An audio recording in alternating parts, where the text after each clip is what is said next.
One of the hardest things for people new to economics to understand is the difference between a movement along a demand curve and a movement of a demand curve.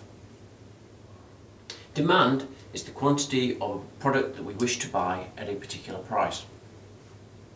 Price, of course, must be a determinant of demand.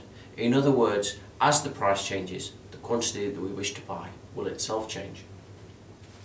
A demand curve is explicitly there to show what the relationship is between a price and the quantity demanded.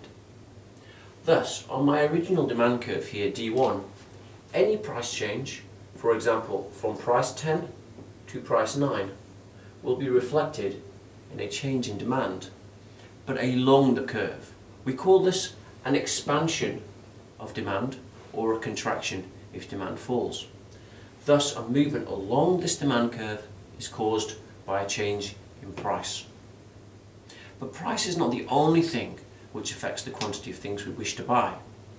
The quantity of things we wish to buy is affected also by income, by the price of related goods, and by our tastes.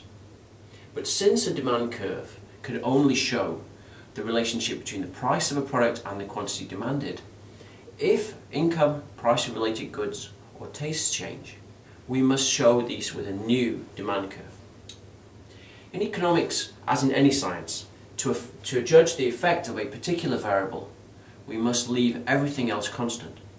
So, let us assume that there is a change in income and we leave price of related goods, and tastes to be constant.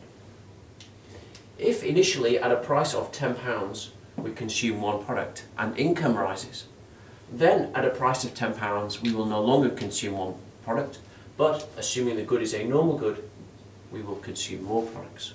Thus we need a new demand curve D2, to show the relationship between price and quantity demanded at the higher level of income. If a demand curve moves, it is because something other than the price of a product has changed. Thus, if we change the price of a related goods at this level of economics are substitutes and complements, once again the demand curve might shift. So, if this, for example, were tuna, then the price of salmon changing could affect the demand for tuna also. If the demand curve moves to the right, this is an increase in demand. So, for example, an increase in the price of salmon would cause an increase in the demand for tuna as people move towards the relatively cheaper tuna. We cannot show this by a movement along the curve, since movements along the curve must be because of price changes only. Thus, we could have a new level of demand for tuna because of the price change of salmon by shifting the demand curve to D2. Similarly, you might consume bread with tuna, but instead of this being a substitute, this is now a complement. If the price of bread falls, we consume more bread, we might additionally consume more tuna. Thus the demand for tuna has risen at the same price of tuna before. We need a new demand curve. Tastes might also change. For example, the government might tell consumers that tuna has been found in a new study to be extremely good for one's complexion, helping one lose weight, becoming more attractive to the opposite sex. Such phenomena might be possible.